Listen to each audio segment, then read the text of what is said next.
offer, and we're doing everything we can in terms of launching new international destinations, doing point-to-point connectivity, like I said, from metro to metro, metro to non-metro, non-metro to non-metro, all of that. And we are kind of, today we're sitting at 81 destinations in the domestic market, about 32 direct and about another 38 through our co-chair partners internationally.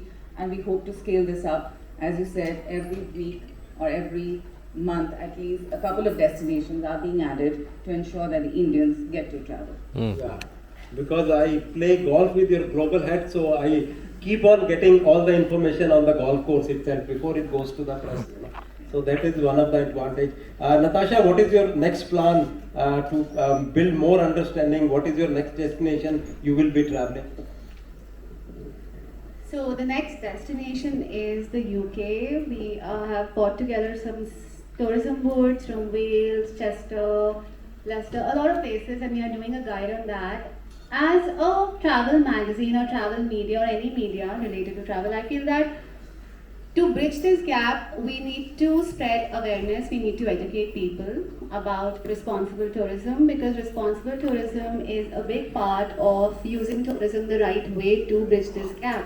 Responsible tourism is all about understanding the culture, understanding the norms of the place that you're visiting and respecting them. So for example, if you are going to the Middle East, you will read about it first. What are the things that are acceptable there? How should you dress up? Or if you're going to Thailand, anywhere, learn about the place, learn about what are the local norms and cultures, and try to respect them when you go there, and try to do a very joyful exchange of energy between yourself and the locals there.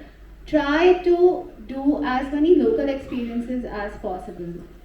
So there are the regular touristy sites that we have on our to-do list that we see from social media or anywhere else, but you should always try to find offbeat experiences and experiences being offered by locals.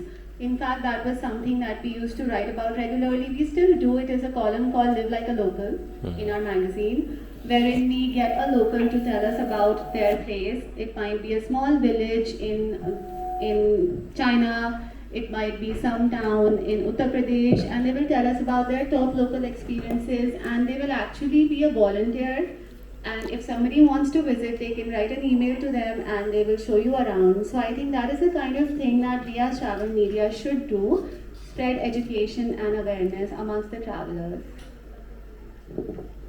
Thank you. There is a lot of young crowd sitting here, which is the future of India. And if you are into public relations or media, travel and tourism is the only industry which openly welcomes all sorts of people in their industry. Whenever I go to various institutes to teach, once I was, before COVID, there was a recession going on. I keep on give these true examples. And one of the students rose and he said, "Sir, you are giving us so many rosy picture about the travel and tourism industry, but the hotels are in losses, the airlines are in losses.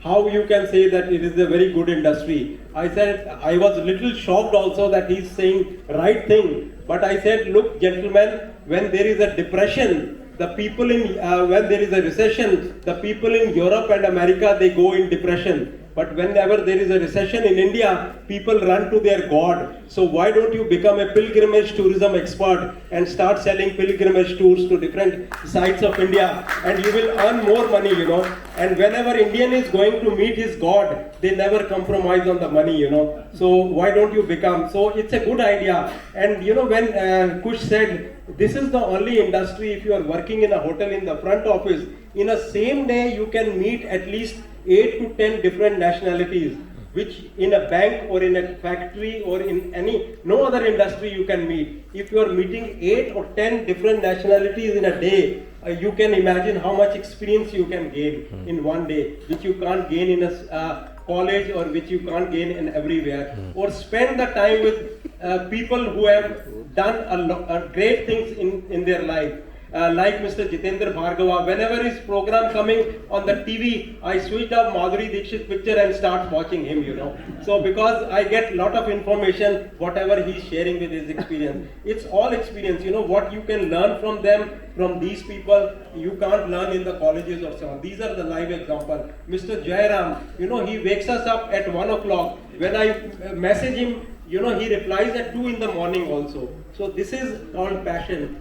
You know, if you have a passion, if you have a fire in your heart, you can do anything for the country, especially the young crowd who is sitting here. I think the public relation, media, it's all part of the travel and tourism. Kush, I just want to come back to you. What are your future plans and how do you see India or tourism, the world, in the next coming days? Thank you, Mr. Sehgal. So we're looking at about 400 million jobs only in the hospitality industry in next 20 years' time. We're looking about 16 trillion rupees, Indian rupees, to $1 trillion US dollars in next 20 years. That's the business. We're looking at tourism industry to be the third largest pillar industry in the country. As I said earlier, also there are a huge amount. We are anyway the largest travelers. Most of the travelers are traveling within the country. That's itself fueling the industry. In last 18 months, if I talk about post the COVID, we're actually not relying on the foreign travel now in the Indian hotels because there's so much of internal demand which is anyway fueling. We got 4 hotels now in United Kingdom, basically in different cities, London City, Reading, Bath, and we've just taken 1 more hotel in Scotland. We got 3 hotels, 2 in Delhi, 1 in Rishikesh. We are just starting the construction of our Noida property, which is right on the terminal at the Jawahar International Airport. This is going to be India's smartest hotel, which you guys will see next 2 years' time. Both in terms of the technology and the human. So it's going to be a marriage between the technology and the human, what we are bringing out there. The plan moving ahead is going to be very careful, 2 to 3 boutique hotels. None of our hotels are similar to each other, and that's the experience which we want to give it to the traveler. So whenever you are coming to any of the hotels,